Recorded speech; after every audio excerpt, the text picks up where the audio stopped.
Hi. Good afternoon, everyone, and welcome to this training on using import, exports, and report functionality in ArchivesSpace.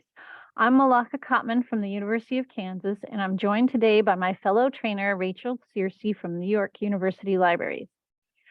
At the end of this training, you will know how to access and use the data import and export templates in ArchivesSpace, import record types into ArchivesSpace, including accession, agent, digital object, location, and resource records. Use import and export options in data cleanup, export record types in ArchivesSpace, including agent, digital object, and resource records. Export PDFs and CSVs from ArchivesSpace. Run out-of-the-box reports in ArchivesSpace, and create and run custom reports in ArchivesSpace. In advance of this training, you received an email with an agenda for the training with links to all the materials you will need to participate in this workshop and to continue learning after the training is over. We may not stick exactly to the agenda, but we will take the 2 planned breaks included in the agenda at the appropriate times. Included in the course materials is a workbook with the example data we will be using in today's training and exercises you can try after the training is complete. You can complete the exercises either within your own ArchivesSpace instance or in the ArchivesSpace sandbox. You can access the ArchivesSpace sandbox from the ArchivesSpace Getting Started website, which is linked at the bottom of your agenda. In addition to the course materials in the Google Drive, you've also been provided with a list of resources at the bottom of your agenda about using ArchivesSpace and your ArchivesSpace membership that you may find useful. These are our most frequently used resources and good references to have on hand for the future. This is the first time this training has been offered in this format, so we would really appreciate it if you filled out the training evaluation linked at the end of the agenda. We are using Zoom webinar for this training, so your microphone and cameras are both muted. If you'd like to ask questions of the trainer, we ask that you use the Q&A feature at the bottom of your screen. If you have a general question or need some other form of assistance, please feel free to reach out in the chat. Some questions will be read and answered during allocated time for Q&A. We are using the latest version of ArchivesSpace for this training, which is version 3.3. If you are currently using an earlier version of ArchivesSpace, keep in mind some of the features you see today may not be available to you at home. We also won't be able to troubleshoot issues with your own implementations of ArchivesSpace at your organization. If you have a question or issue with your implementation, please email us at archivespacehome@lyrasis.org. Keep in mind, this workshop assumes prior experience with ArchivesSpace, familiarity with ArchivesSpace terminology, and an understanding of how to navigate the ArchivesSpace user interface. If you don't have this necessary background, I recommend reviewing the recording of a recent ArchivesSpace Basics training linked on the ArchivesSpace Getting Started webpage. Finally, please keep in mind there are many participants in this workshop coming from a variety of institutions and experience levels. Remember that the ArchivesSpace Code of Conduct applies to all ArchivesSpace events, including virtual events. Please remember to be considerate and respectful in your interactions with your fellow participants, Rachel and myself, in the Q&A and in chat. And with that, let's get started. I'm going to share my screen. This one. All right. And I recently figured out how to make that meeting control go away. Okay. So let's start on page 5 of your workbook is the Importing Records Overview.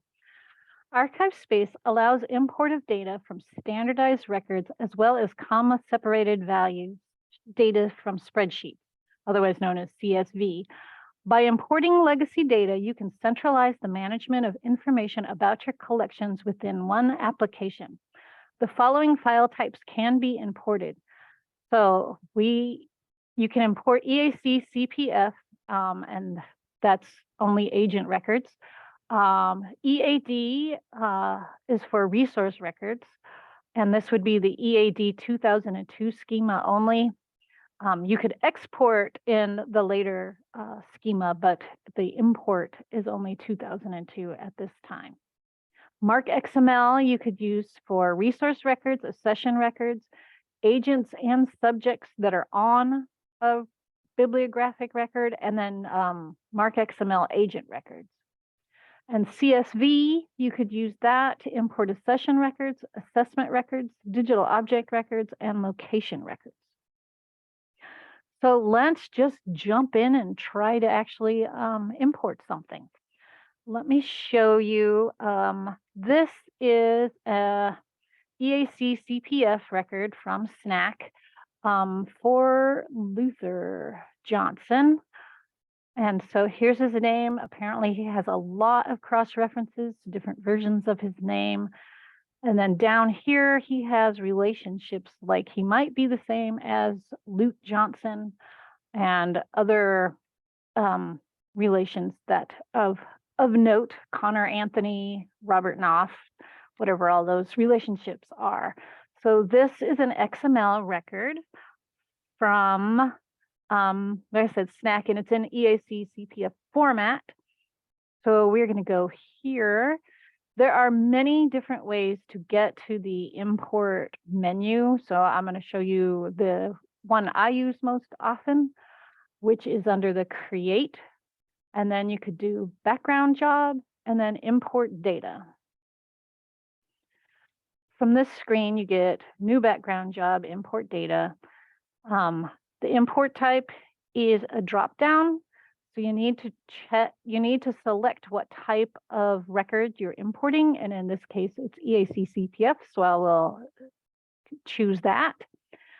Import maintenance events, you could either check this or leave it unchecked.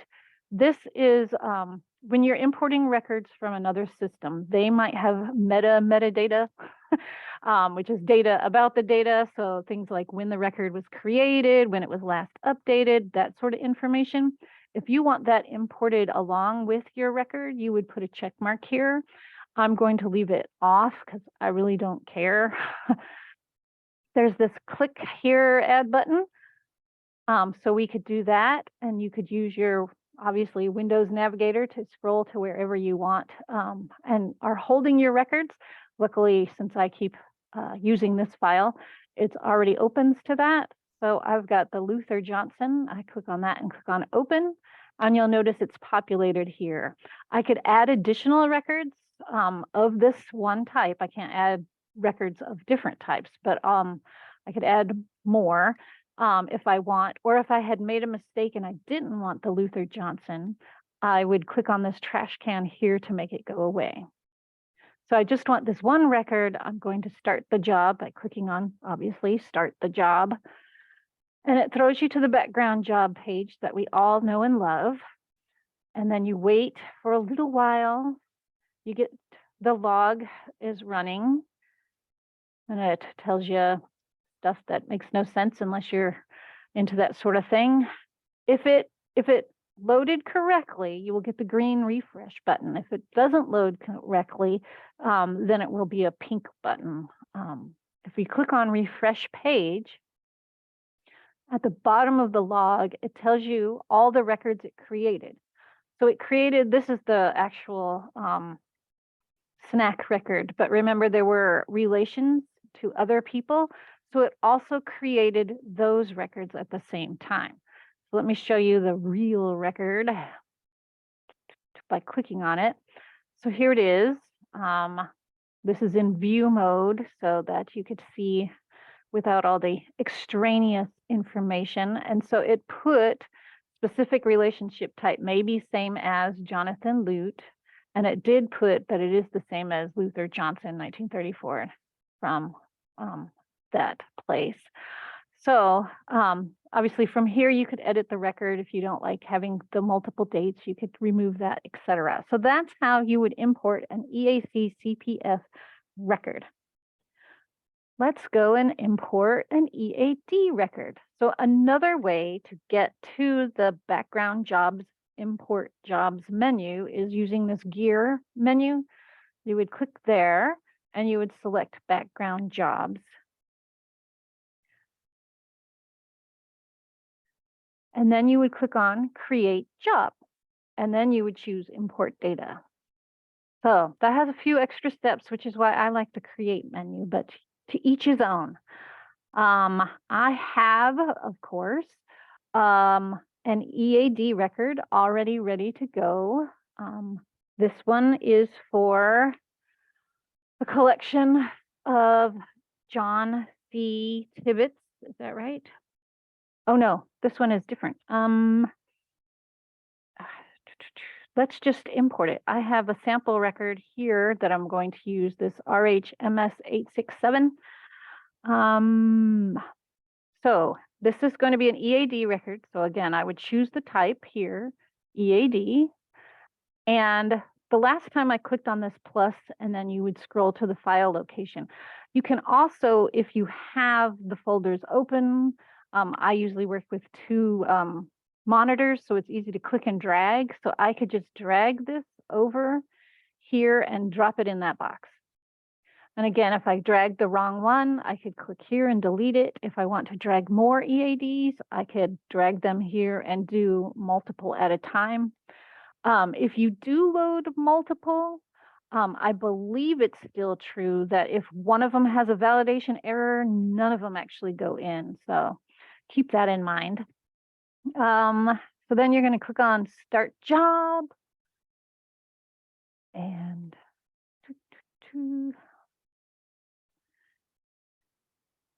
you get the same logging information. And it's done. Click on Refresh. Oh, it's going to do that. It did this the last time also. It just has so many records that it doesn't want to open.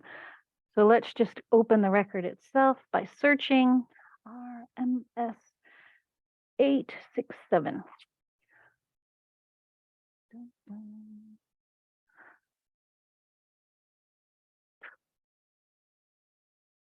It's not there yet. Come on.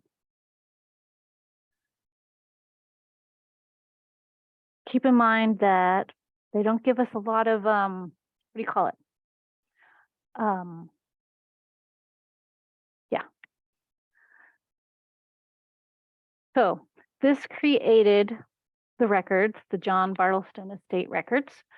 And because it was an EAD record, I was able to include my archival objects in the EAD, along with the top container information and the folder information. So that all comes in via the EAD record, which is really nice. It also creates agents. So it created John Bartleston, obviously, the creator, and some subject headings are created. So, and it put in the notes, etc. So that's an EAD record import. You could also import Mark XML. So I have another way. There's at least 3 ways to get to everything in ArchivesSpace. Another way to get to the Create and Import Job menu is click on Browse, Background Jobs. And that puts you back here at the background job page where you could then click on Create Job and then Import Data. So now we want to do an XML, and I want to do a resource record. So that's going to be this one, the Mark XML bibliographic resource. So I have this record. Now we're going to just import it from here. It's number 254. So open that and start job. Now the thing about Mark XML as opposed to EAD is you cannot include archival objects in a Mark XML record because that's not what the purpose of a Mark record is. So when you import that record, I do get all the subjects and authors, etc. And you'll see this grid icon here. So the person grid, the the person icon obviously means that's a personal name. This is a subject icon, and this grid means it's a resource record. I didn't pick the icons, just saying. So this is the papers of Theodore Sturgeon, and he has nothing underneath them because as an XML record, it's just that main part of the record. So I get, you know, the creation date, the linear feed, etc. It doesn't have any other information. It does have the authors and the subjects, which is helpful in some cases. And then you could just go in and add the archival objects later. Let's do an accession record. So you could come here. Oh, I hate that thing. Let's do create, background job, import data. And now this is Mark XML bibliographic accession. And let's use that very same record. So that was number 254 here. So I already created the resource record, and now I'm going to create the accession record to make it easy on me to link them later.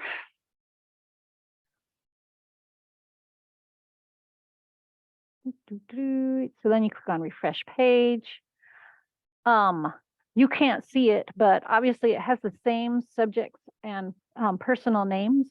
It did not create duplicate names. It will only create, it matches on the authority ID, the rules, and the source.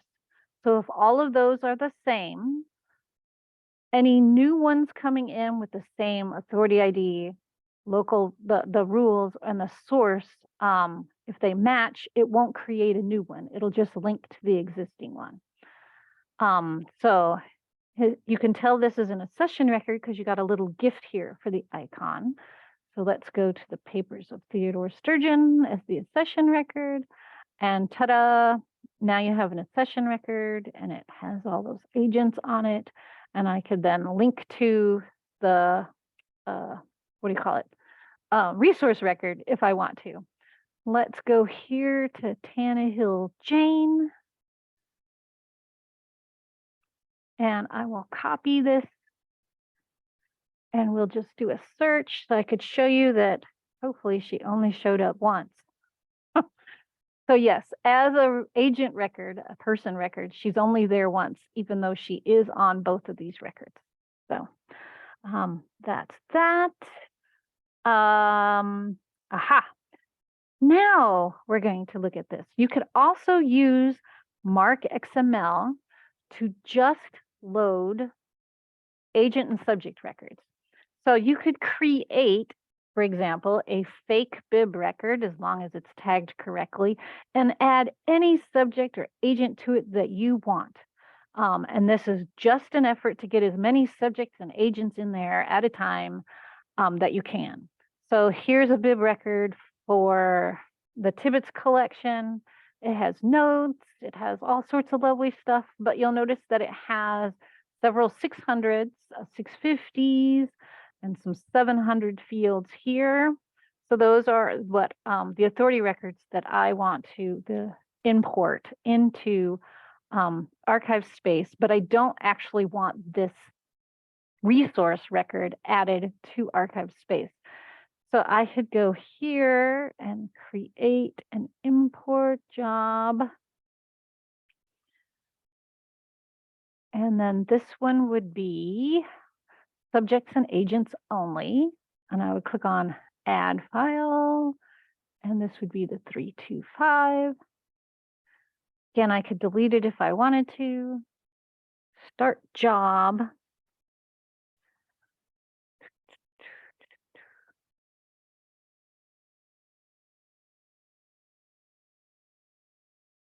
Refresh the page. And ta-da, all of those were added. And you'll notice there's no present and there's no little grid things, which did not create the resource record for Tibbetts. So that's one way to cheat and get stuff in. There are two other ways to get authority records, agent records in.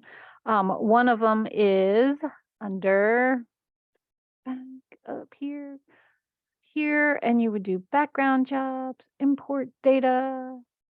You can also do a mark XML authority record. So if those are available to you, you could import them. I'm not going to show that because I don't have any.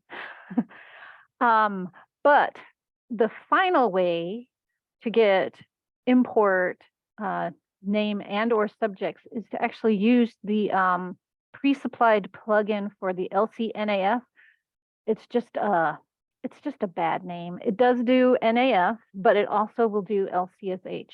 So whichever one you want to do. So for example, if I do LCNAF, this primary name is where you would type it. This is a keyword search, so you could enter the name any order you want. You could do first name, last name. You could do last name, first name, ASIOA. So we're going to do this person. And you could look at the record if you want, show record, and you could see that it's mark XML. So this person has another name. They write under Adam Lee, and it's a 5XX under here somewhere, 670, 400. It's a 500, so make note of that, because when I select it, so I selected it, I click on import, dun, dun, dun, continue, the very familiar import jobs page. And then when I refresh the page, I'm going to get 2 because it added for the name itself and then the 500 related name. It also added.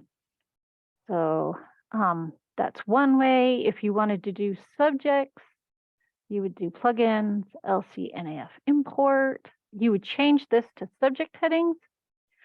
The rest of the name box pops open, but you don't have to use it. And actually, I don't know that it really works. Just put everything you want into the primary name. This is a keyword search, and it searches the entire record. So I'm going to actually type in flying saucers, if I could spell it right. So if I type in flying saucer and do a search, you notice nothing comes up. However, under unidentified flying objects, a cross-reference is flying saucer. And so that's why it showed up. So I'm going to select that one, and I'm going to import it and continue. And ta-da! Eventually we have that as a subject heading has now been added. So that's all the easy peasy stuff. Any questions about those? I'll have Rachel read over any questions if there are any. Well, any pressing questions? No pressing questions, but someone did just ask a clarification about if you can if you can import multiple files at the same time. So just, yeah. Yes, you can, as long as they are of the same type. So you can't import an XML file and an EAD file at the same time. They all have to be of that single type. And if any of them have validation errors, none of them will go in. So we have another question just now that says, if we import a duplicate entry using the plugin, what happens? That's interesting. It will pretend like it worked, but it won't actually import it. So you won't get dupes that way. And then Deirdre asks, are there any plans or ways to import other authority files for names and subjects, such as local lists that you might have? No, but again, you could put those local names and subjects on a faked up bibliographic XML record and have it create those. You won't get the cross references, for example, or you could take your own local lists and convert them to XML and import those. All right. let's move on to the more entertaining stuff, though a little more challenging to wrap your mind around. We could actually import via Spreadsheet, which every archivist and electronic resource librarian loves. We love our spreadsheets. So to do that, they have supplied templates for you. To find the templates, you go to the gear menu and you would click there. And then you see here it says bulk import templates. You would click on that. So there are 4 record templates that are only available as CSV. And that would be the accession CSV, the assessment CSV, digital objects, and locations. The bulk import AO stands for archivable object, is available as both a CSV and an Excel, and ditto with the bulk import digital object. It's available as a CSV and as XLSX. If you have access to Excel or a similar type program, I recommend using the XLSX templates over the CSV templates whenever possible, because there's more helpful information in there. Obviously, CSV is pretty raw and you can't have color coding and you can't go, oh, this field is supposed to be required, that sort of thing. So prefer the XLS format whenever possible if you can use it.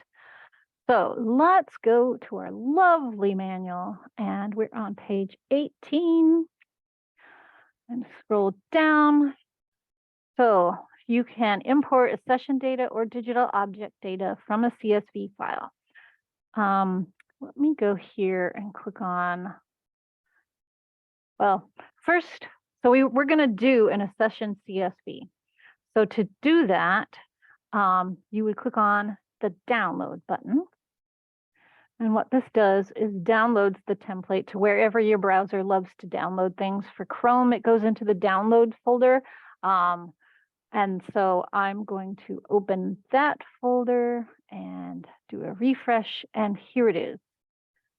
So here is the lovely CSV. It has a header role, and then all the templates have a sample data line.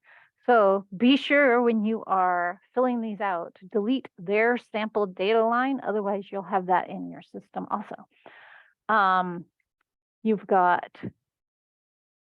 a session title, number, etc.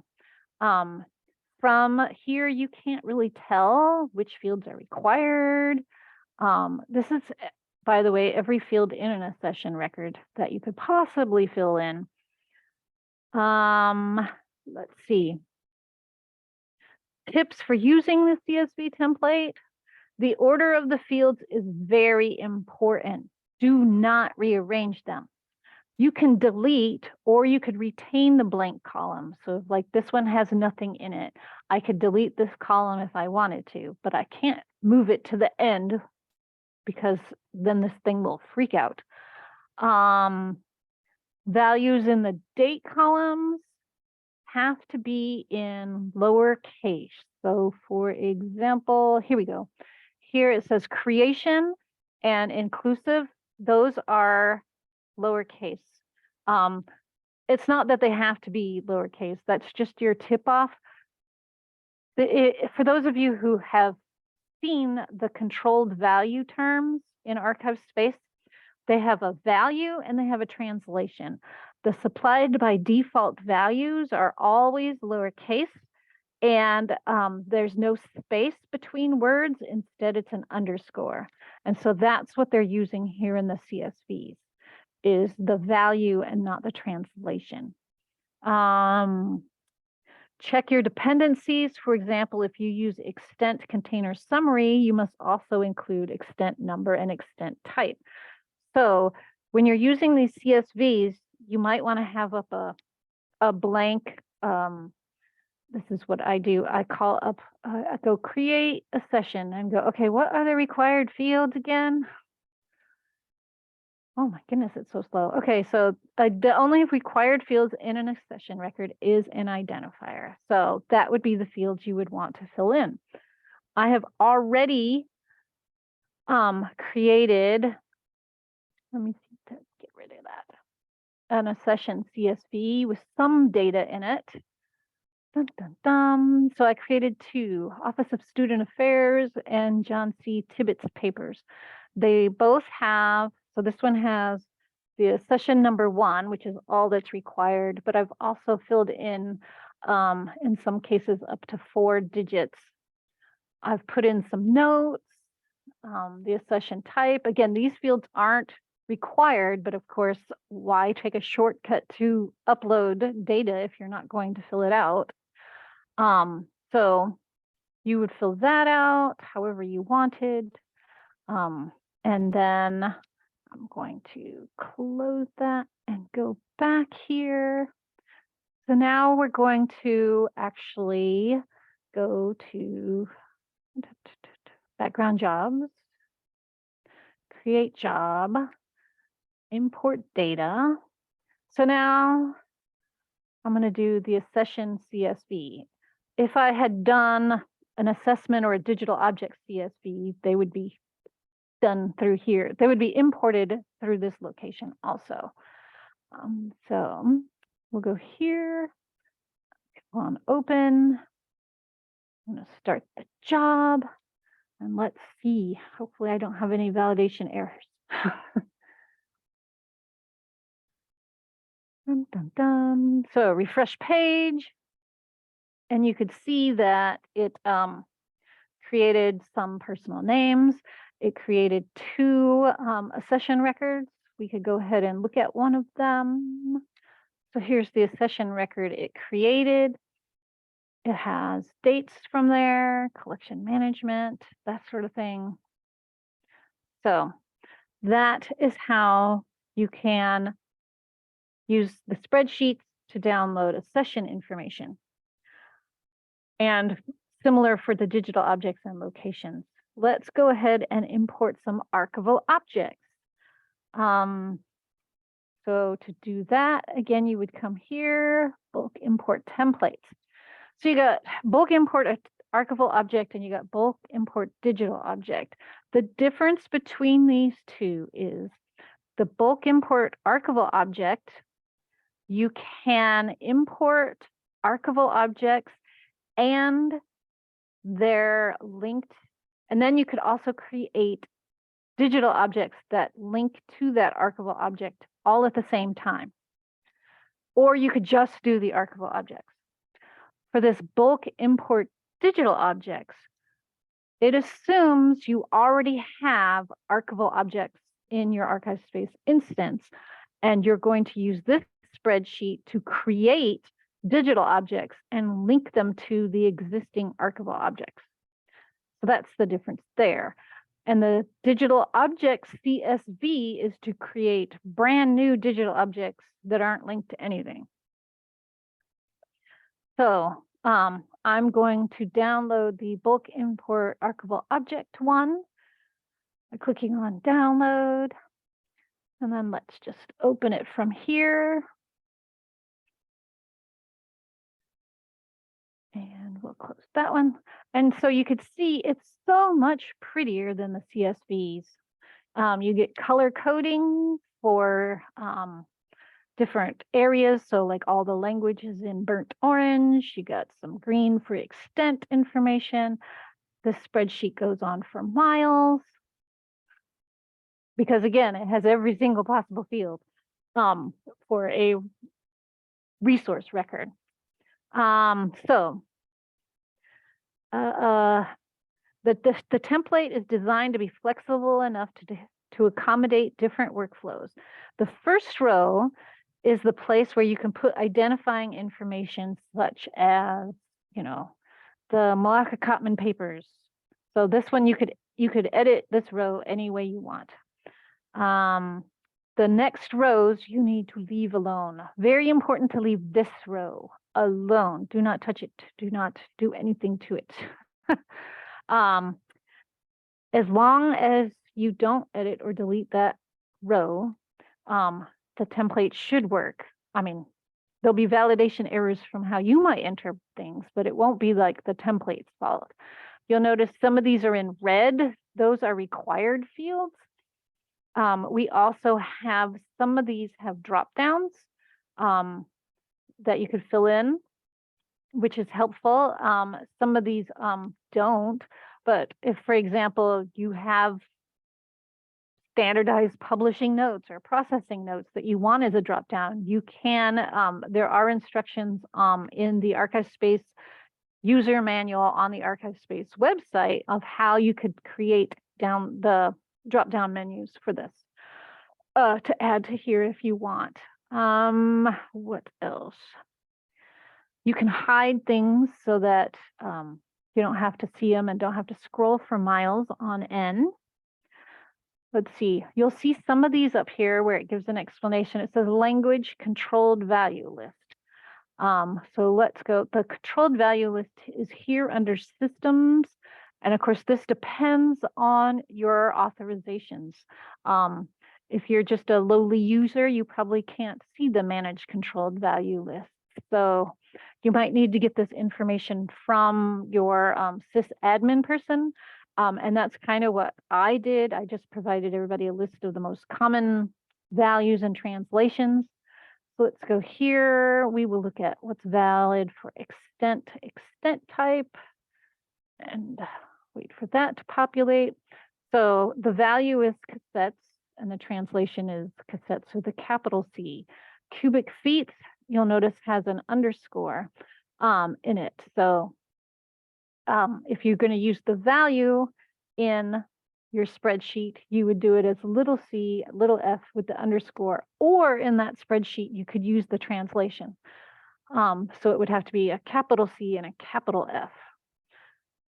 So that's what it means by controlled value list. So it has to be entered exactly how it is in your controlled value list. Let's go ahead and go to here. And I did the Sturgeon papers, Turgeon, and added that as a resource, right?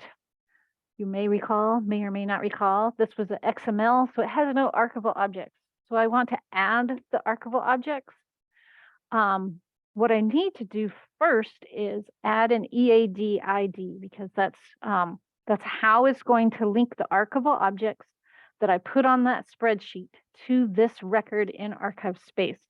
So my EAD ID is going to be ksrl.sc.sturgeon, Sturgeon Theodore, yes. And then I will save this resource. So I can have an EAD ID here, or I could have a resource URI. So if I don't have an EAD ID, I could use the resource URI. The resource URI is this thing right here, the resource 25 part. So that's what you would put in there. I recommend having an EAD ID instead of the URI, but that's just me. It's just so much easier.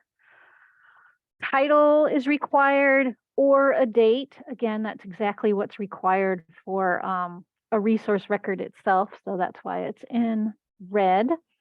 I'm going to create a series for my Sturgeon papers called Manuscript, MANUSCRIPTS. This hierarchical relationship. You're going to use the numbers, just, 1, 2, 3, 4, etc. This number is based on what record component you have open. A 1 is a sibling, unless you're at the resource record itself, and then it is a child. A 2 is a child, and a 3 is a child's child. Sort of thing. So since I'm going to be at the resource record level and I want this to be a child under that resource, I'm going to put a 1 here. The description level is a drop down, so I could just choose series, which is really nice. I'm not going to do other level. Publish. The default for publish is false, so I'm going to leave it blank. If I wanted it to be true, I would actually have to change this to true. I don't have any restrictions or language or anything. That's pretty much it for what I need for my series level record. So I'm going to stop there.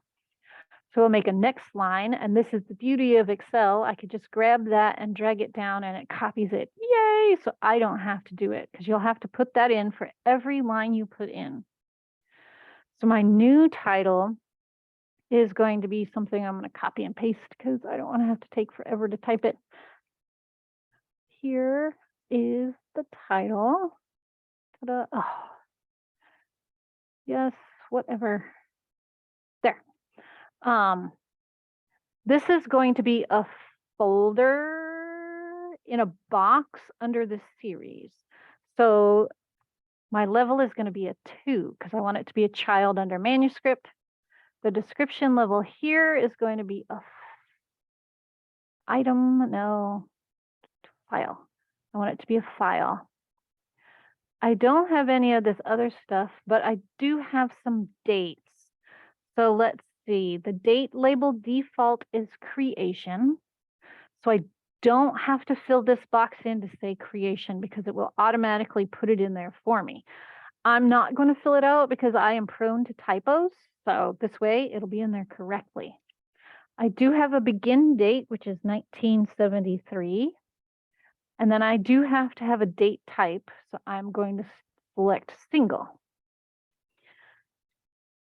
Okay, so then let's go over here to the containers. So you got extents and dimensions, and then we finally have containers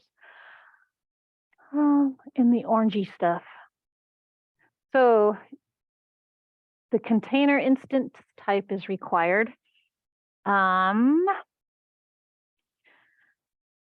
The ingester will try to find an already created top container in the database when you import from a spreadsheet. If you have defined a barcode and there's a matching barcode for that resource, that top container will be used without further checking. Otherwise, a new container will be created. Otherwise a new top container will be created. Yes. If you have not defined a barcode, the type and indicator will be used to search the database for a top container that is already associated with the resource. Otherwise, a new top container will be created. I have no containers for this thing, so I don't have to worry about it. So I'm going to just do mixed materials here as my container type. The top container type is going to be a box. Again, that's from the controlled values list, and an indicator of 1.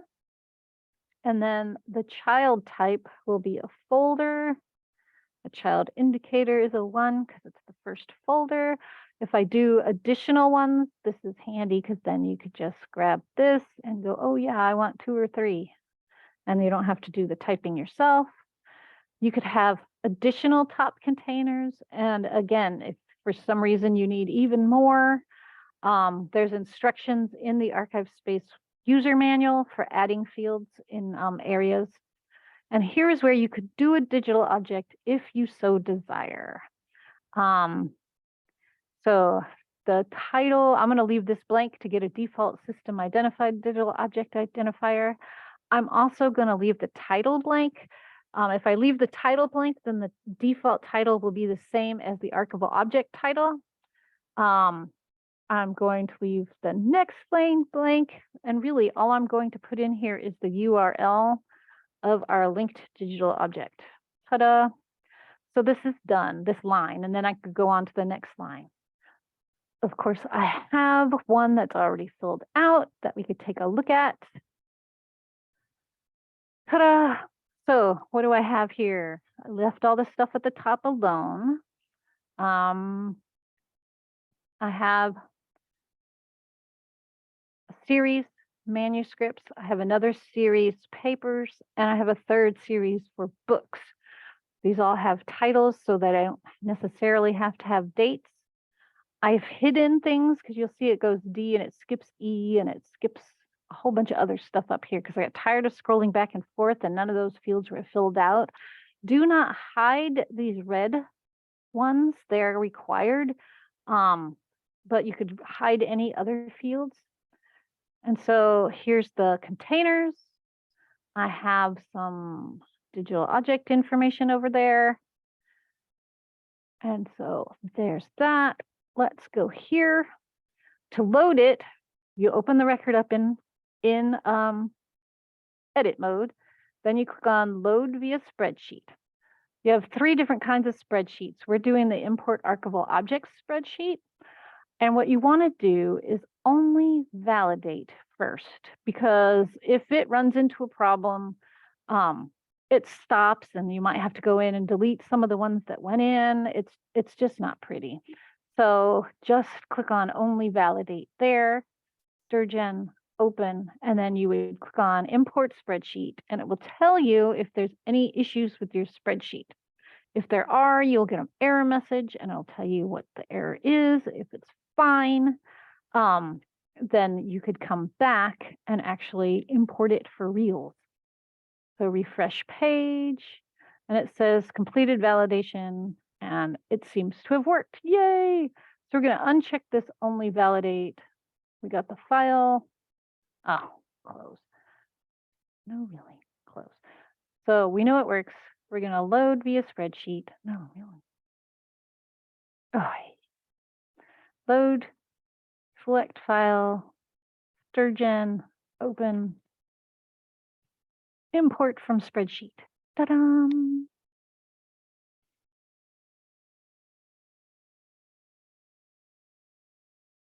So there's all these things it's creating, compiling, results CSV. I refresh the page. And ta-da, it created a whole bunch of stuff. And here is my now finished Papers of Theodore. It has archival objects on it. Yay! Okay. So there's that. There's one other importing from spreadsheets that you might find helpful. Let's open the Ernest Rodriguez papers. Dun, dun, dun. So this collection has archival objects, but you notice only the first 2 have container information. The rest of these are just blank. You can actually download and then add top containers to this and then re-upload by spreadsheet. This only creates new top containers. It does not edit existing top containers. So be aware of that. So to do that, you would click on export and you would do download container template. Dun, dun, dun. And so it downloaded this, which will open. And so it supplied all this lovely information for me. Let's see. These first 4 rows are important information that you don't really need to read. Just don't delete them. They're context and should not be deleted. Columns B through H are supplied by ArchivesSpace when you download it. Leave these alone. Don't mess with them. It's got all the stuff it needs so that it could then relink your archival objects, well, your top containers to the correct archival objects. So leave that alone. So what you're going to be filling out is the I through R columns, which I'll make a little bit wider for you. There, so you could see what they are. So here you would do the instance type, but make sure you use the value terms, i.e. the lowercase with the underscore instead of a space, rather than the translation, which is why because I always get mixed up which ones are valid. So I always use the value terms. I know I said this before, but that's why. So for example, if I wanted to take this one, the correspondence by date, this is the series. I wouldn't want a box there. I could actually delete that and get it out of my way. This next one is 7611. You see over here, that is the archival object ID. If you come over here, that corresponds to this number up here, archival object 7611. So this is the one record for 1970, and it already has 2 folders. So I want to delete those also. So it would be this one and the next one already have folders. So I would delete those 2 also, and then I would start filling things in. I have, of course, a filled in spreadsheet. Dun, dun, dun. Okay, filled in spreadsheet. I've deleted the ones that already have existing archival objects. I want this one, which is going to be this record, the 1972 record. So it's 7613. I want that to use the same top container as the other 2. So I need the ID for that top container. So to find that, I would click on one that has one, go down here to instance, click on box and then view. And you see here it says 358. So that's where I get this top container ID number. So it's 358. So I wanted all of these 3 through 15 to be in that same top container. And then for the next ones down here, I wanted it to be in a new box. So I just leave this top container ID blank so that it creates a new one. So I want a box, and I want it to be box number 2, folder 1, 2, 3, etc. 10. So that's how you would do that. And then, yeah, don't save, whatever. Come here. Let's go back to good old Ernest, E-R-N-E-S-T. And we will import it. Edit.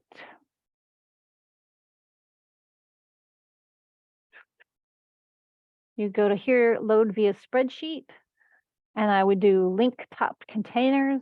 I could validate if I wanted to. I'm going to select files and do Rodriguez. And then I'm going to import.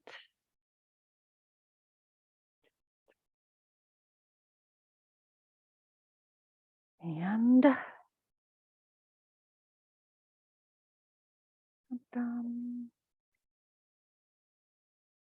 refresh the page. And look, it did something. So now all of those have top containers and folders, etc. And the papers should have a brand new box 2, folder 1, 2, 3. Ta-da! And I finished 5 minutes before the hour. Woohoo! So we're going to do Q&A after the break, but if there's anything pressing before the break, I'd be happy to answer that. We do have a handful of questions, but I thought so. But yeah, but I think they're all ones that we can take in after the break in the Q&A period. All right. Well, then let's do a 10-minute break. I think that's how long it was supposed to be, right? I don't have my schedule. Yeah, yes, that's 10. right. Okay, so it's 55. So we will come back at 5 after the hour. Did you see how I carefully didn't tell you what time it was? That way we won't get confused. So I will see everybody again at 5 after the hour. And move on to Q&A. Let's see. There's nothing in Q&A, but of course there's probably tons in chat. Let's see. Yeah, Malaka, I think the first question from that hasn't yet been addressed, they start at the 1234 mark in the chat All righty. about some of the aspects of the accession import template, and then they go from there. How did it know to connect to the Tibbetts agent record, the imported accession record? The Tibbetts accession record that I imported had the agent record in that record. And so it imports that whole record and creates all those links at that time. Similar to when you use the plugin, for example, for an agent, and it had those that Lee name for Anastasio or whatever, as the same as kind of person. It makes those associations based on the coding in your XML, CSV, etc., whatever you're importing. So then there are data fields to create associated REST agent records in the, We have a few. Is there a plan to be able to add container types to the accession bulk import CSV? I have no idea. Accession bulk import container types. I believe those are on there. If you're going to import an accession record, one of those fields is going to be the container types. If you wanted to do in a container here, so here's like cubic feet. I guess mine just says extent type there. I don't know if I did an item here. Doesn't look like it. So leastways, that one doesn't, but I thought it was part of the, if you're going to create an instance, then you would have to do that instance that way. Is there a reason why some controlled vocabularies have drop downs and some are free text? This would be in the spreadsheet. The controlled vocabularies, for example, if you had a drop down for language, as you know, there's a gazillion languages in that controlled value list, and so it would be very unhelpful. However, if you know you're only going to use 3 languages and you always want to fill them out and you want that as a drop down in the Excel spreadsheet, you can do that yourself. And there are instructions in the user manual on the ArchivesSpace website. And then somebody wants me to show how to hide. Oh, right. Let me share my screen again. Share the screen. And yes, it's that one. Okay, so if I was going to hide G, H, and J column, I would highlight it, right click, and choose hide. That's pretty handy. Let's do, see, but then now I can't do that. Ah, there we go, chat, there it is. Where were we? Yeah, just be aware that if you hide columns and then paste in multiple columns of data from another spreadsheet, it will populate the hidden columns. So yeah, hiding's great until it's not great. Rachel had something to say about that. If you already have the series structure in place in your resource record, how do you make sure your archival objects import to the right series? So let's see. That over here. If I was going to load via spreadsheet to this, I have correspondence and I have papers. So let's say I wanted to add additional stuff to the papers. I would click here so that the papers were open in my ArchivesSpace instance. I would click on edit so it was in edit mode. And then I would load via spreadsheet here. And so any ones that I have in my hierarchical level, would create a sibling to papers A to Z. Any twos I had, as long as there wasn't a 1 above it in the spreadsheet, would create archival objects under this series. So if I wanted to do, because mine ends in J, so if I wanted to go back in and add K through Z, I could do that in a spreadsheet. I would just have my hierarchical level would be a 2. Hope that makes sense.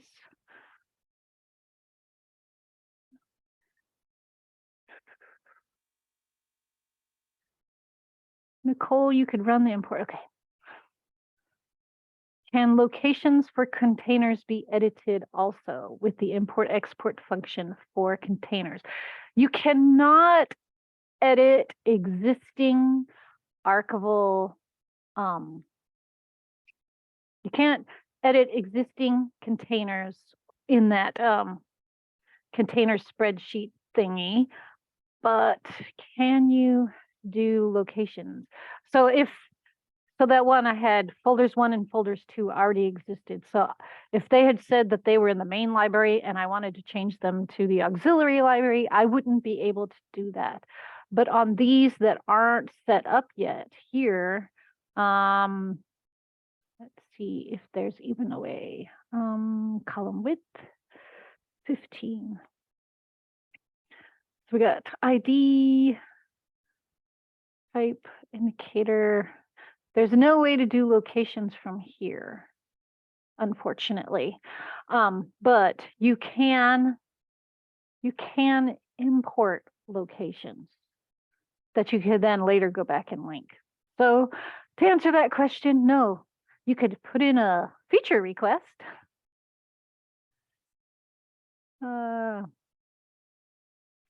Rachel put in the instructions for loading more columns to your spreadsheet if you need it. I think that's it for the chat. Let me stop share so I could see the Q&A. Is there a way to add other fields that are missing to the template, or would that break the code? For example, repository. I think that would break the code if it's not an existing field already. You could add more of existing fields, but you can't add new fields that don't exist. And for repositories, you could only import for the repository you're in. It doesn't go across repositories, so that's probably why that one particularly will never be added.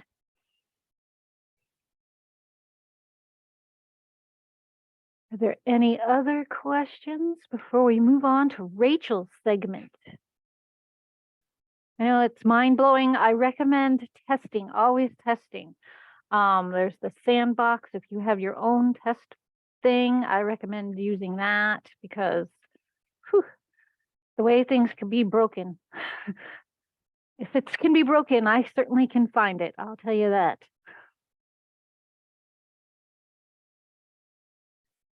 Featured requests, is this through support? And Rachel's, you would do it off the ArchivesSpace wiki, and Rachel put the link in for that. So there you go. There's how to put in a feature request. And then if anybody likes your feature, they can watch it and they take that into consideration, how many people are watching it. So if everybody's like, oh, yay. So if you do a new feature request, you could send an email to the ArchivesSpace listserv and said, hey, I just made this. And if everybody else wants it, please feel free to watch it. That's one way to advertise it so that it gets bumped up higher. All right. I'm going to turn it over to Rachel. Great. Thanks, Malaka. I'm just going to get everything set up and share my screen. So, okay, so you should see the workbook. So we're going to talk about exporting records. So I'm on page 25 of the workbook. So ArchivesSpace allows for several export options for agent, resource, and digital object records.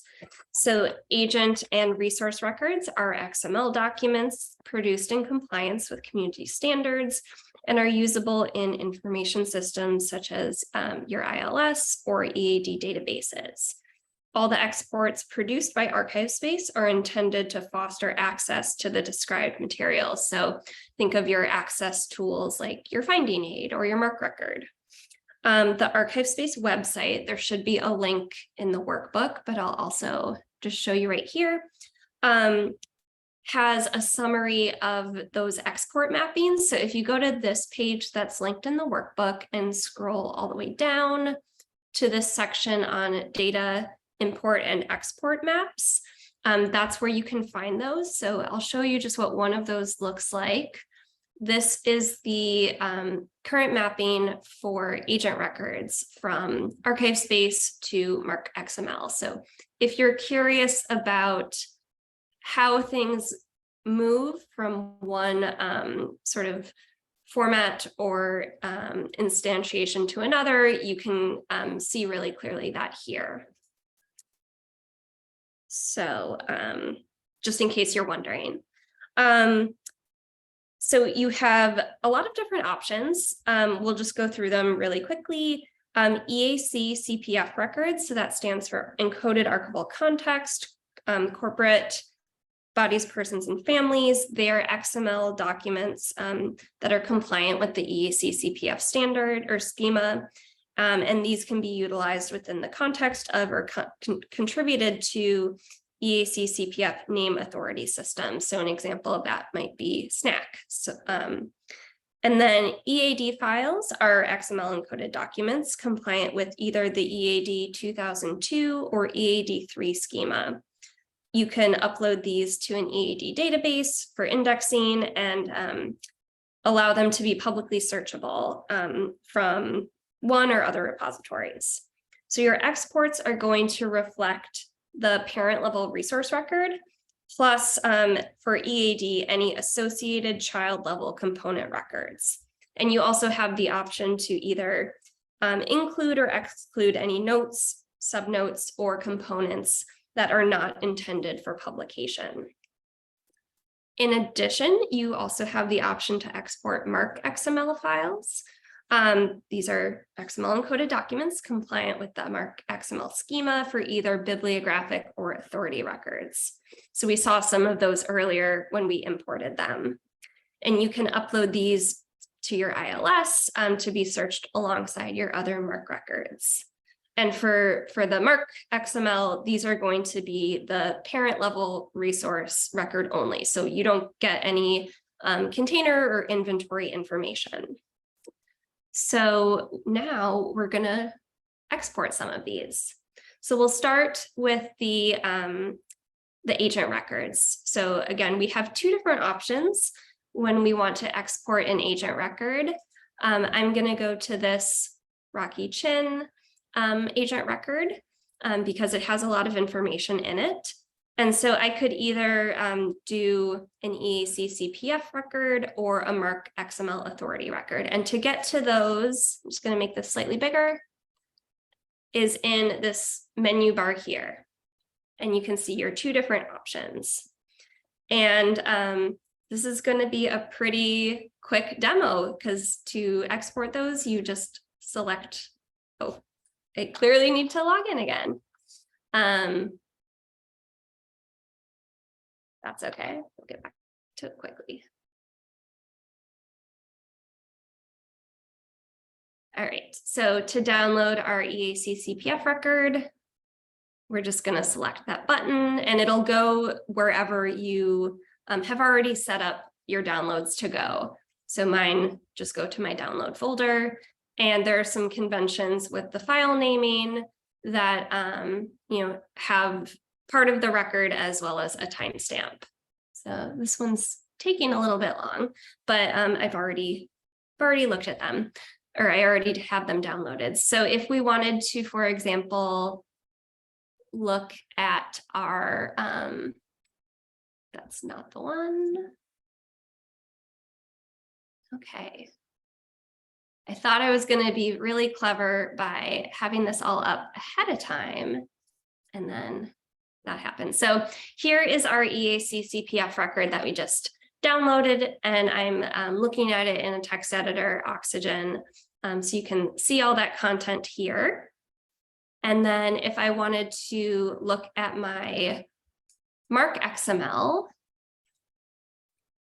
I'm going to look at that in MarkEdit because I find that to be a little easier.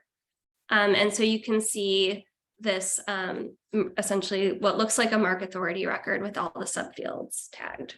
So that is the process of exporting an agent record. Sorry, I just need to get this out of my menu area. Okay, so now we'll go on to exporting digital object metadata. And just to kind of put this at the forefront, this is not going to be a workshop on the digital objects module. If that is something that you want to freshen up on, there are a lot of resources available on sort of the different aspects of the digital object record type. But we're going to assume a little bit of familiarity.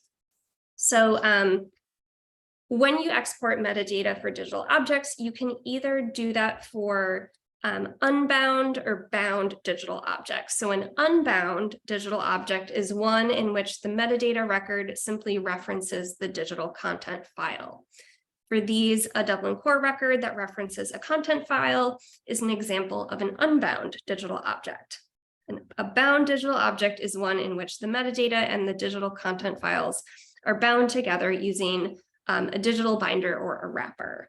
So the metadata encoding and transmission standard, which you probably have heard more as METS, is the digital wrapper that's one of the best known in the library world.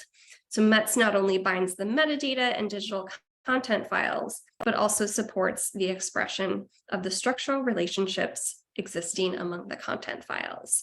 So when you are looking to export a digital object record, you have a few different options. And let me bring up the digital objects that I'm interested in. So you can go about that a few different ways. You can sort of browse by the record type. You might already be in a particular resource record that has digital objects. Like Malaka said, there are many paths to get to the record or the place that you need to go. But I'm interested in this Queer Elders Project exhibit guide. So I'm just going to open that up. And again, I have my menu bar with a lot of different options. And because I have a few different options for my export, that's why you see this little downward arrow. So I can download a mods record that includes the digital objects metadata and additionally any component level metadata. I'm just going to skip this middle option for a moment. I can download a Dublin Core record, which also contains the metadata. And this is where the sort of distinction between a simple and a complex digital object record comes into play. For a complex object, only the parent level metadata is going to be reflected in this Dublin Core record. We also have the option to download a METS record. And here we have sort of two more specific options. We are going to get the digital objects metadata and additionally any component level metadata, as well as references to any associated content files. So if we want to download a METS file, we need to make a selection as to whether we want mods or Dublin Core format for the descriptive and administrative metadata within that METS record. So to do that, you would just select via the radio button. And then once you have that selection made, you're just going to, just click on the option that you want. So I'm going to do a METS record with Dublin Core. And again, it's just going to download directly to my downloads folder. And again, I'm just going to open up Oxygen, which here's this Queer Elders Project digital object record. You can see it's a METS record. And then you can also see that for this metadata in here, it's Dublin Core because that's the option I selected. So that is digital objects. And then we are now going to move on to exporting from a resource record. So for that, you want to navigate to the record that you're interested in. So I want this Mujeres Latinas Oral History Project. So again, you have a few different options here. You can export this as EAD, and within your EAD option, you have some sort of further refinements that you can make. You can decide whether you want to include any unpublished notes, any unpublished subrecords, any unpublished components. So you might have a scope note that hasn't been published. You might have a series that you've set to unpublished. So this little checkbox here is where you can either select or deselect this option if you want, everything in the record to be included or only the items that have been marked as published true.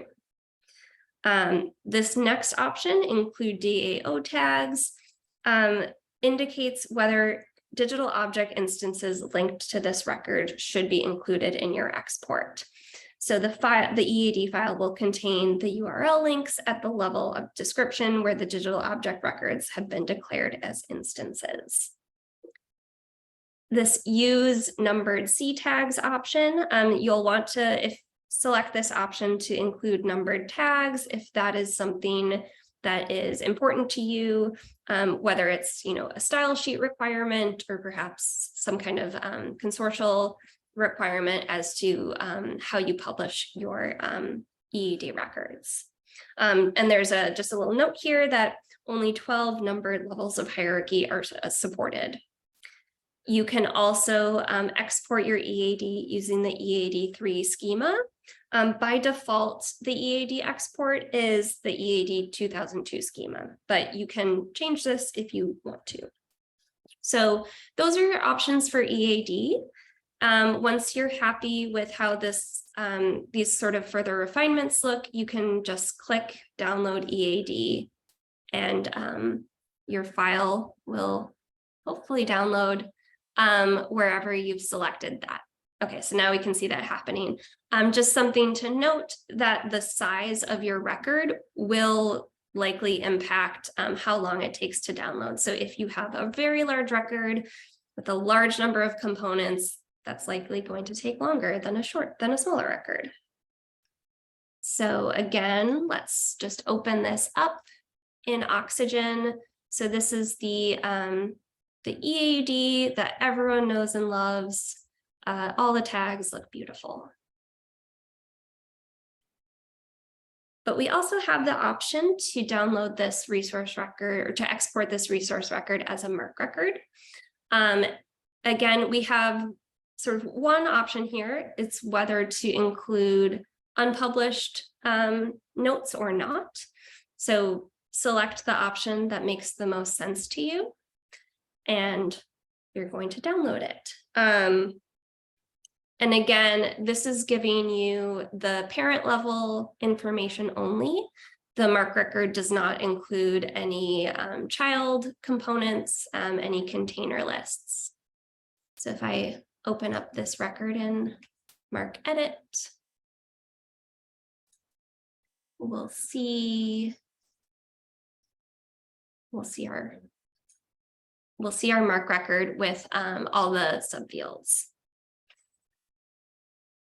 So those are the basics. I see a few things in the chat. And then, so yeah, those are your basic export options. You can see there are a few other items available here in your export menu bar. So you can download container labels. It looks like this. So it's a CSV file that has sort of really basic information about the repository, the collection, the container type and container number. So they're not formatted, but it's perhaps something that you could potentially use with maybe like a mail merge to get those formatted the way you want. And then you also have the ability to create a PDF of your resource record. So to do that, you're going to go to Export PDF. Again, you'll choose whether or not you want to include only the published material or everything. And then this will run as a background job. So just it's ever so slightly different, but you'll see, like we saw in the import section, that you will kind of see the job running. And it's taking a moment, but it'll look very similar to what we saw earlier, where if it validates, you'll get a message prompting you to refresh it. And in this file section in the middle, you'll see a link to download the PDF. So that's where you get that. And then we can open it up in a Finder or whatever kind of system that you like to use for viewing PDFs. And then you will get the full resource record, including that those container information. Okay, so I think those are your standard, like out of the box ways to export data from ArchivesSpace. And I'm just gonna move ahead to page 30.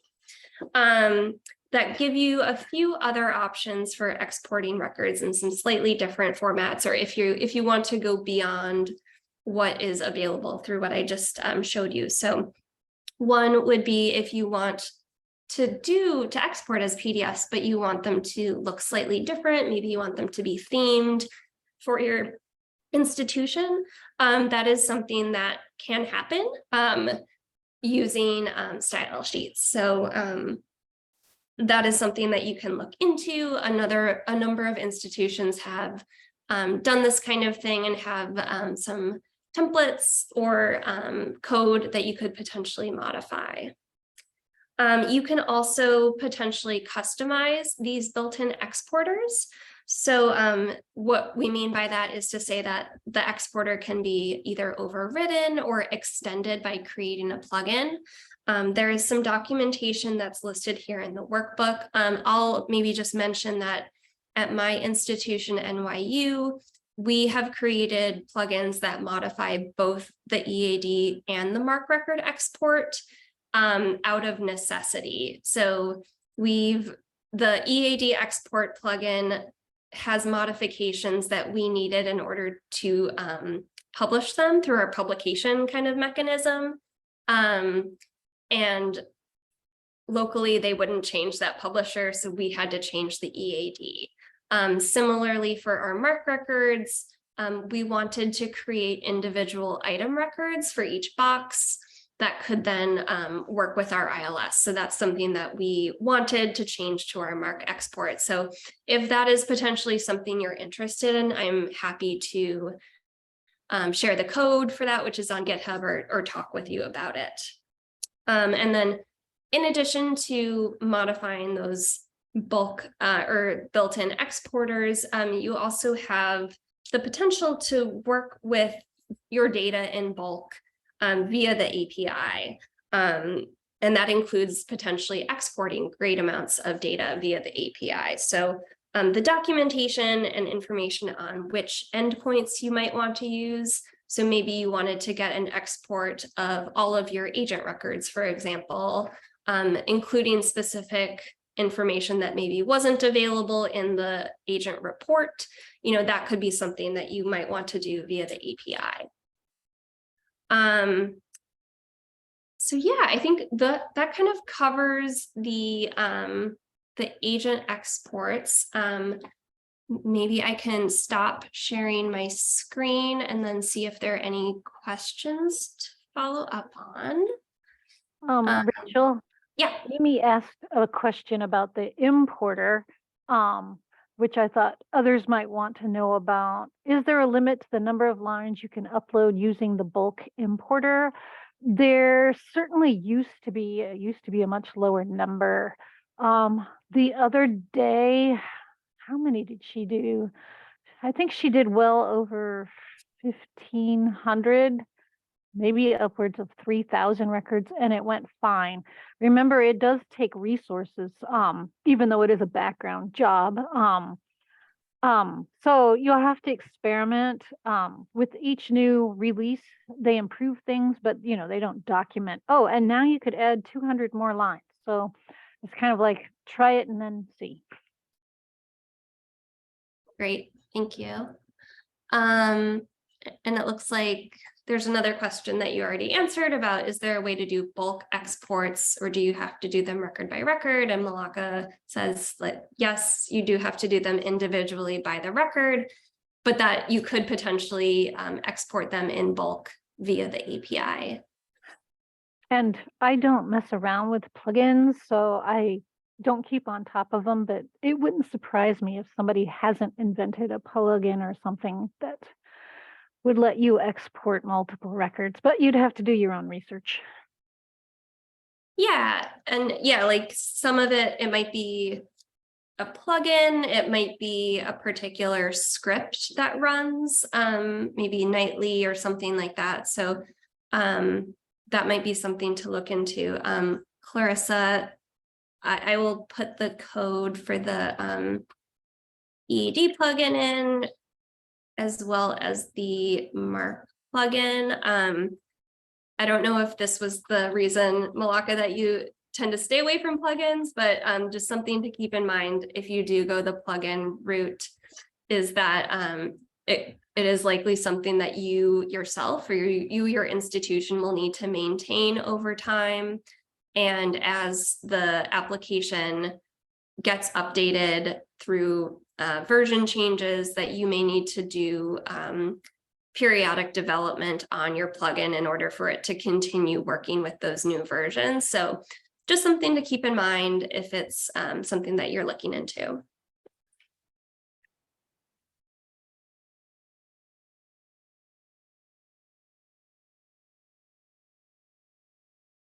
I think if there are no other questions about exporting, do we want to, are we ahead of schedule?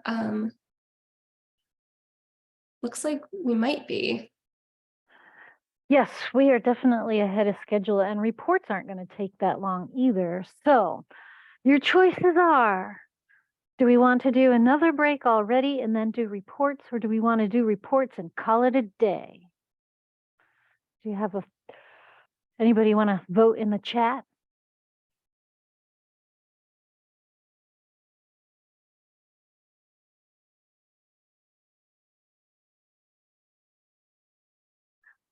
All right. How about we'll take another 10-minute break. So it's 40 minutes after the hour, minus a few minutes, seconds. So 40, 50, 60. How about it on the hour? For me, it'll be 1 o'clock. We will come back and start reports. Thank you. I was not a math major. This is why I'm a librarian. I don't have to do math.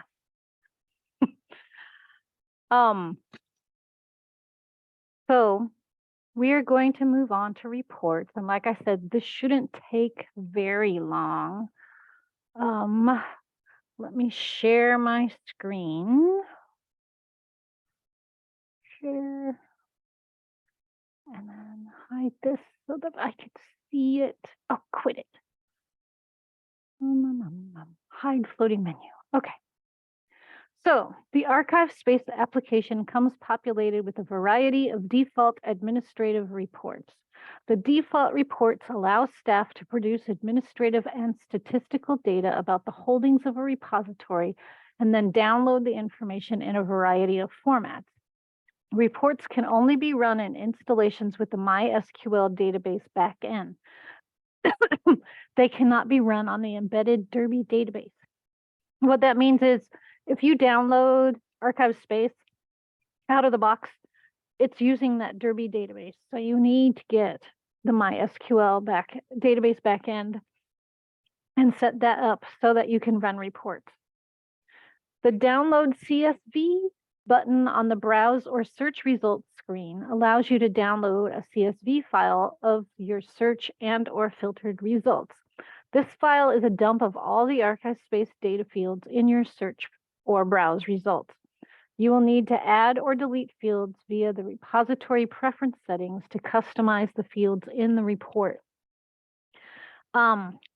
There is a toggle also at setup that you could do before turning on your installation of ArchivesSpace, or when you upgrade and you go through those preferences again, where you could have it just give you every field.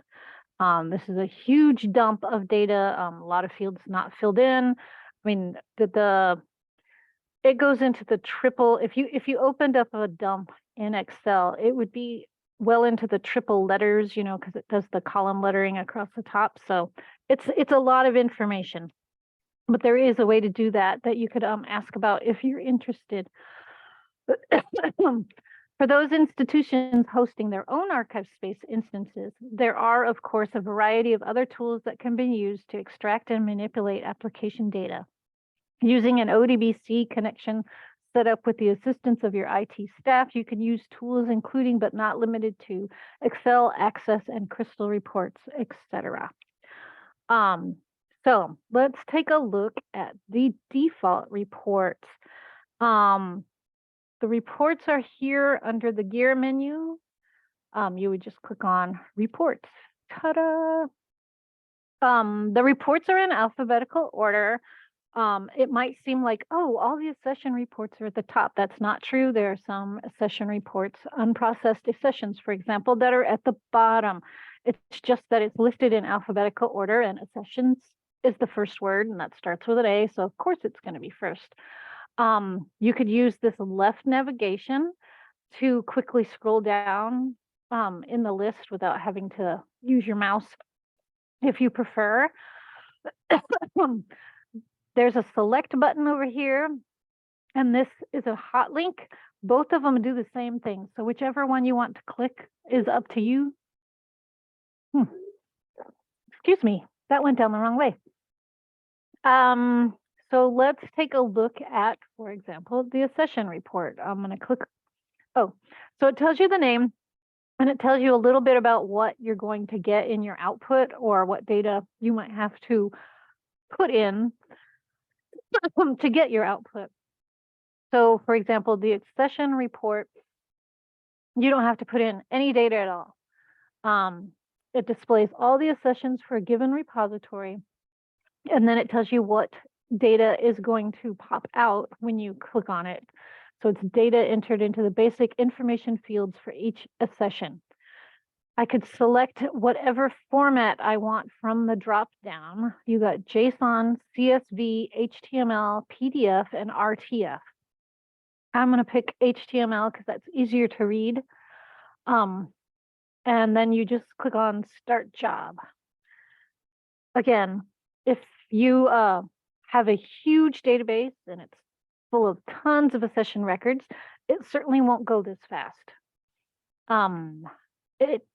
When it's done, you get the lovely green refresh button. You click on that.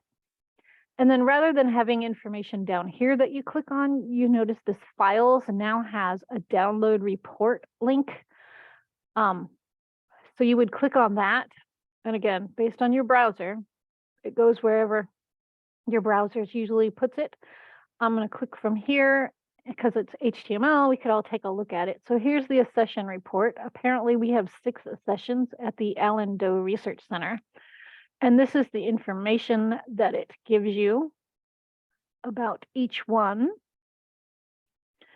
Ta-da. Let's close that. Well, let's go back to the reports. There are some reports that are going to ask you questions that you need to fill out before it'll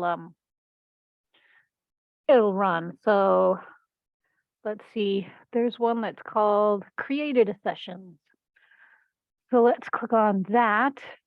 And this one you get to choose the date period that you want. So let's do, November 1st. And then here is to, today, let's do November 30th, even though it's not November 30th. And we could do HTML and we do start job. And again, you wait for the thing to go. It'd be nice if it like played the Jeopardy music, but it doesn't. Somebody should ask for that as a feature. Download the report and open that up. And apparently there was only one session created between the 1st and the 30th of November, the one I created today. Yay! So that's pretty much it with the provided reports. You could look through them and read about what they do. If you have suggestions for a report that you think would apply to everybody and their brother, you could certainly suggest them. I know they're open to suggestions to add to this, but for things that are more specific to you, there's this thing called custom report. When I click on this, it's going to come up with nothing here. Template, it's going to be nothing because we haven't set one up. We get to create our own custom reports. It's not as cool as it sounds. You click on the gear and you go custom report templates and click on that. No, really. We don't have any. We're going to add some. So I click on create template. Required is a name, obviously. So make it something significant to you. This is going to be saved on your installations site. So everybody will be able to see it. So don't say, oh, define all of Sarah's errors kind of thing, because Sarah might get a little upset. So give it a name that you don't mind everybody else seeing. We're just going to call it test. You could give it a description. Things are resource heavy. So if you said, oh, I have 5 million subject authority records in my instance, and I want to create a report where it downloads them all, it might, depending on how much memory and all that stuff, you could slow your whole system to a crawl. So especially when testing, I would have a limit of how many records that it would bring back in your search results. And you could increase this as you go, oh, that didn't take long. Oh, that didn't take long, kind of thing. So we'll leave it at 100. You can select what type of record you want. Accessions, agents, archival objects, classifications, etc. This the rest of the information sort of kind of changes based on whatever you select here. I'm going to pick, oh no, I'm not going to pick locations. I'm going to pick resources. So there you go. We got resources. Then what it does is it lists, as you can see, all the information in a resource record. And you could select which ones you want to display and which ones you don't want to display. So do I want the basic information to display? Yes. Do I need the level of description? No. So I don't care for whatever reason. Do I need to know if it's published? Sure, why not? And I could say only if it's published do I want it to show, or only if it's not published do I want it to show, but I'm going to just display it without narrowing it. Resource type, you could pick what kinds of resource types you want to display. Keep in mind that if I pick publications, it will only find the records where I, in that resource record, put in publications in the resource type. And as this is a optional field that a lot of people don't use, I wouldn't recommend using it unless you guys religiously fill that out. Restrictions apply. Again, you could say yes or no and just say, oh, I want all the ones that are yes or no. Do you want the title? Do you want the EADID? The location? No. Finding a title? Sure, why not? Finding a date, author, description rules. Did you want to narrow it by, oh, only the stuff that's done in DAX? Language, here's the drop down forever. So we just put yes there and have it display. Sponsor, edition statement, it goes on and on. Created by, and here I think you could type in a value of who created it. So however they're entered into the system would be what you could enter here. Last modified, so that username if you wanted. You could narrow it by dates. So let's do the stuff that was created November 1st through November 30th. Updated. Linked records. So as you know, a resource record also has subjects or agents or instances. So do you want the linked records to appear along with the resource record itself? I'll say instances. I'll say agents and archivable objects. That's all I want. And then what do you want this report sorted by? Identifier or title or EADID, whatever you want it. I'm going to leave it at identifier. Then I could save the template, or if I want to save the template and create another one, I could click on the +1 here. I could also save the template by clicking here, or if I've changed my mind, I could cancel it. I'm going to go ahead and save the template. And now we have one listed. So now I could go here to reports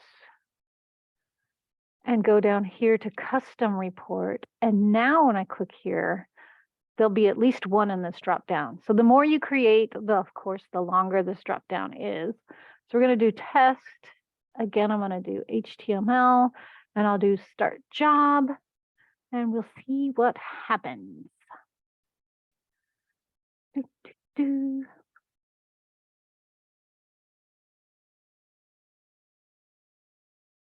Refresh the page, download the report, open it, ta-da. So we have a view, and so this is what I asked it to provide, and that's what it did. So there's a little customization you could do there. Let's go back to the custom report templates. If you want to take a look at your existing custom report templates, you would click on view. You could edit them. You could run it from here. You could copy it and then take the copy and go in and tweak it, or you could delete it. The other thing I need to mention about this particular custom report, for that option to even appear in your list of reports, you have to ask your system admin or hosting provider to turn on the custom report functionality in the ArchivesSpace config file.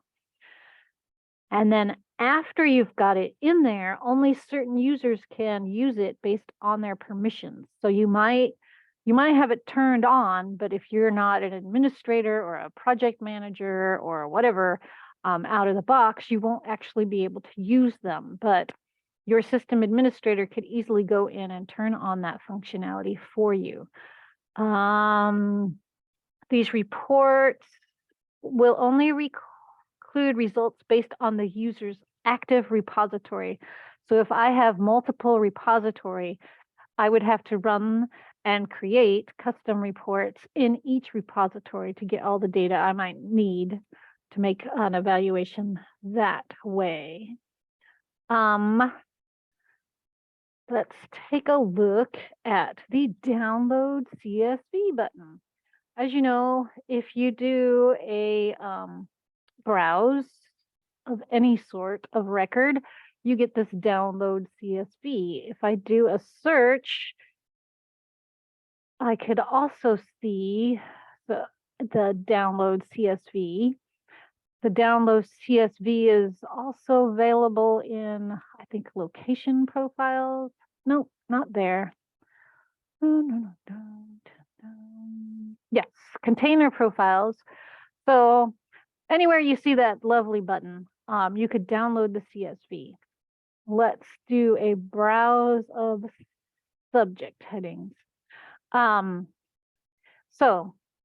if I wanted to, I could download the CSV and I would get 190 records in my CSV if I clicked on it now. But I can get a little fancy and say, oh, I want just these 22 that say LCSH Library of Congress subject headings. And then I could get fancier and even say, oh, and I only want the ones that have the word Hispanic in them, HISPANIC. So I would only get 2, for example. So this download CSV gives you whatever is on your screen. And by whatever is on your screen, I mean even the columns. So right now in subject searching, it's terms, and that's it. So I would get a list of just these 2 terms if I clicked on download CSV. But there is a way to customize your columns so that you have more or less columns for your repository.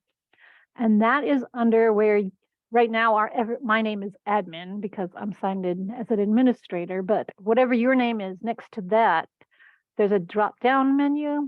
And then based on your settings, you might have all 3 of these, or you might just have this one, default repository preferences. So if you click that, you can change what displays in that browse column. So if I do a subject browse columns, right now it only shows terms. But if I go here and say, oh, I want the source and I want the term type and I want the URI, audit information and the URI. That sounds good. And then I save the preferences. And now when I do a browse of subject headings, I get all of these. And so now if I click on these 22 and click on download CSV and open that up, I get title, source, the first term is topical, occupation, geographic, etc., audit information, and the URI. So you can control a little bit of what the download CSV will get you. So that's it with what you could get from the ArchivesSpace instance itself. We are self-hosted, so I have access to the backend via SQL, a read-only database of ArchivesSpace. So I set it up in Access so that I could run reports of things that I need. So I have some queries that like give me all the published accession records because we don't want our accession records to be published, but some people might accidentally check it. So, quarterly I go in and make sure that that's not happening. I have subject headings. So these are pulling from these tables, things that I could use to make reports. Like here is the resource record table. If you're used to that sort of thing, it has title, the identifier, URIs, that sort of thing. Our EAD IDs, So you kind of just link them up. I have one I use frequently. Let's see, where is it? Regular accession reports. Run this one. So yeah, this one has a lot of tables to get to the information that I want out of it. Your enumeration value table is where you get the words. So, like, let's open up users. So see, they got an ID here, 11, JSON scheme is 1, whatever this is 0. So the enumeration table, when you link those, that tells you what that value actually is. So you'll see the enumeration table in a lot of tables that way. So does anybody have any questions? That's pretty much it for reports.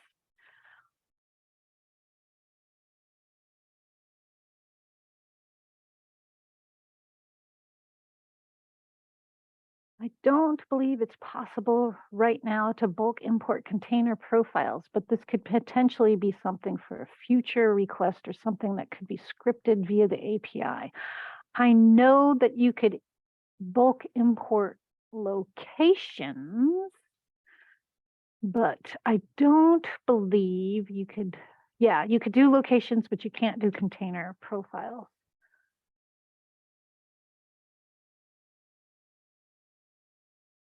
What else?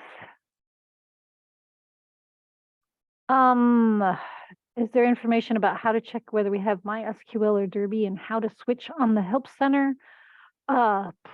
Probably there's instructions for setting it up with MySQL on the Help Center. Derby is what is supplied out of the box. So if somebody just turned your thing on and said, we're done, you don't have MySQL.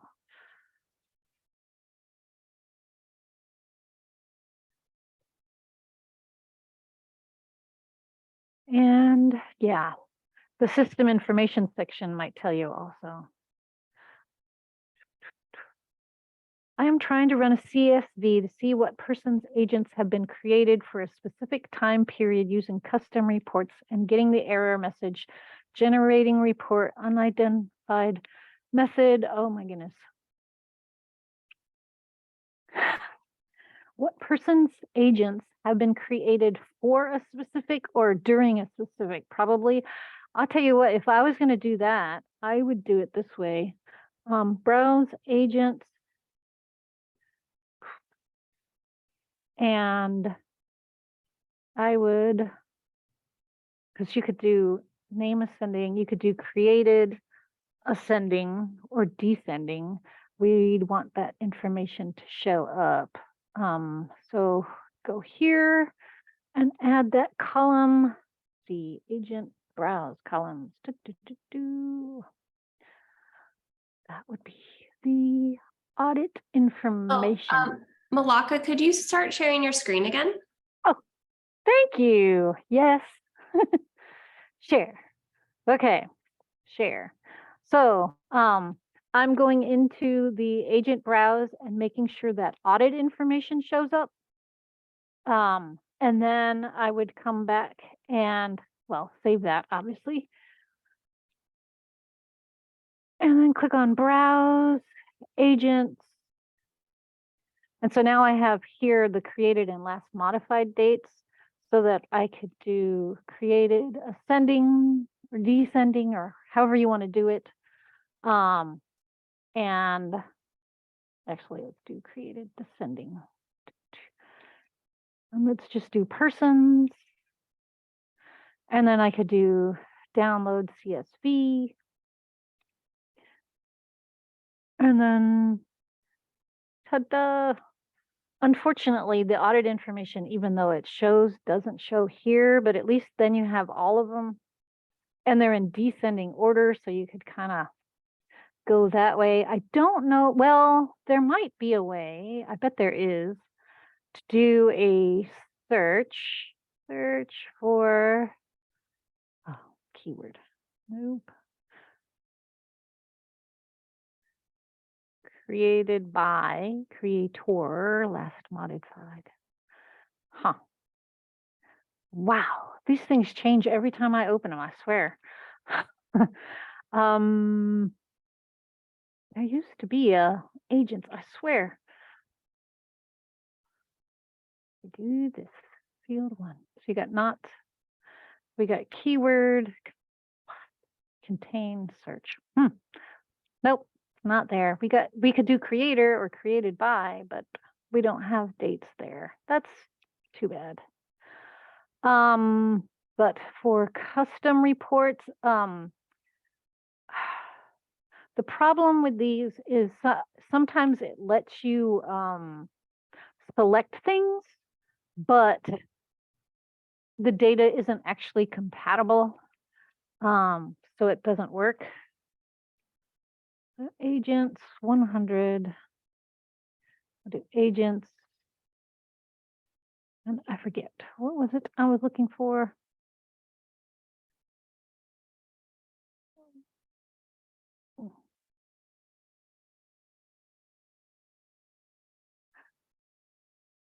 I forget what I was going to do for the CSV. Man, that thing needs to be bigger.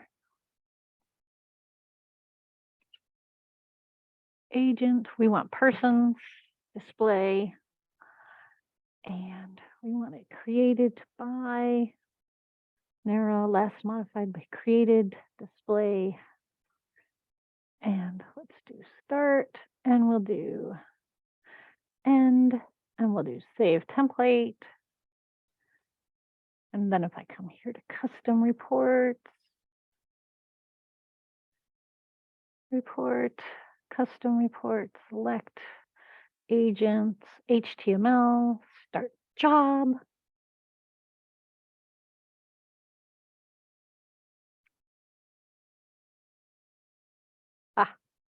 So the job has failed.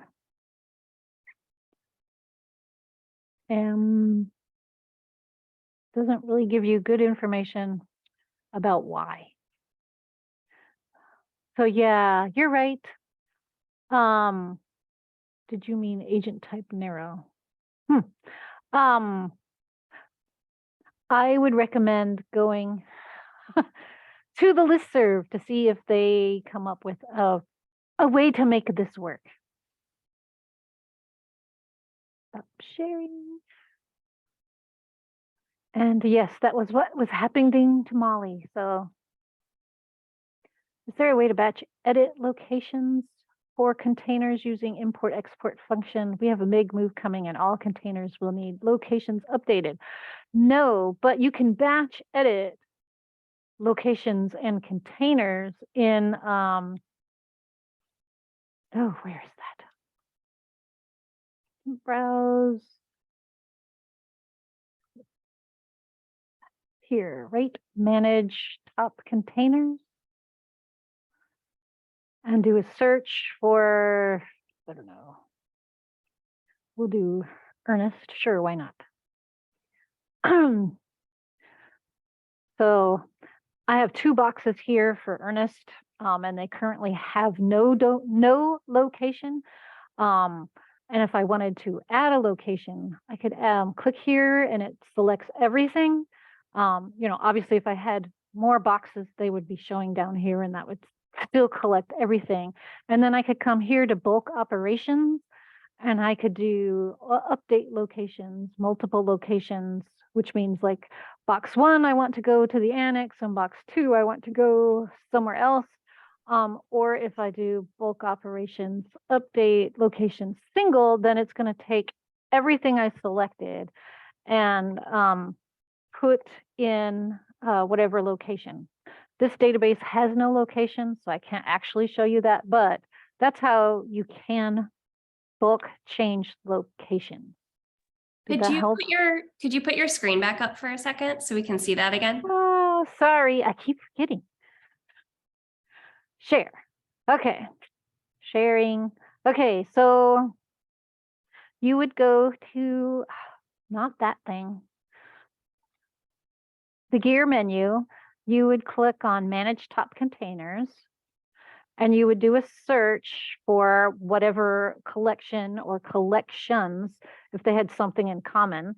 And so I'm doing Ernest. Ernest has 2 boxes. I would click on that checkbox here. That toggles it from everything to nothing. Or you could just do, I only want that one. So I'm going to do them all. And then you have this bulk operations button where you could do the ILS holdings ID, container profiles, locations. You could do rapid barcode entry, merge top containers, delete top containers. We're going to do update location single. So I'm going to change both of these boxes to a location. This database, like I said, doesn't have a location, so this drop down won't have anything in it, but I could change everything to, let's do create location, building, main, room 112. So you with your barcode classification. All right, we will do barcode 1, 2, 3, 4, and then create. So I will now update 2 records and continue. And then I can do a refresh a couple of times, and the location will update eventually when the indexing catches up. I'll just jump in here to say There that it goes.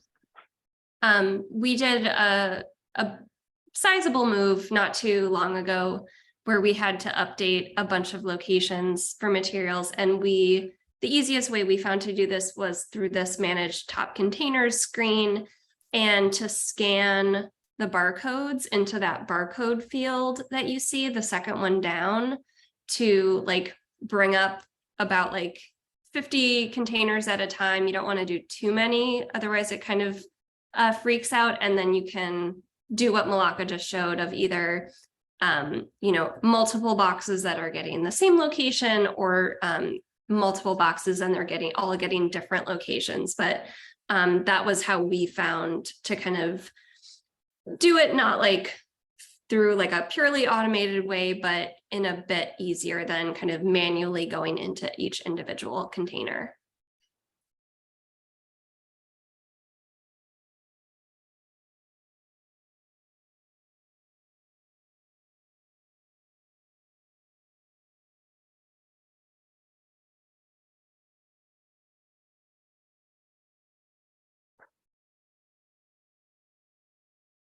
All right. Doesn't look like there's any additional questions in there. The Q&A. Will the recording be emailed as a link or put on the ArchivesSpace YouTube channel or put on Confluence? I know there is a recording. Jennifer might know. Yes, we are recording this, and we'll send out the recording probably later today or early tomorrow. And then Paige says, we don't have URI as a column option. How could we add that? That is something that is available in version 3.3, but not in earlier versions. So I guess your only option is to either update or do your own customization reports via ODBC, like I showed you here in Access, and where I can get the URIs.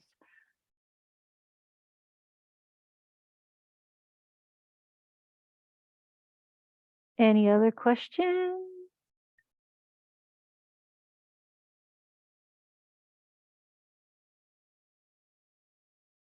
Stop sharing.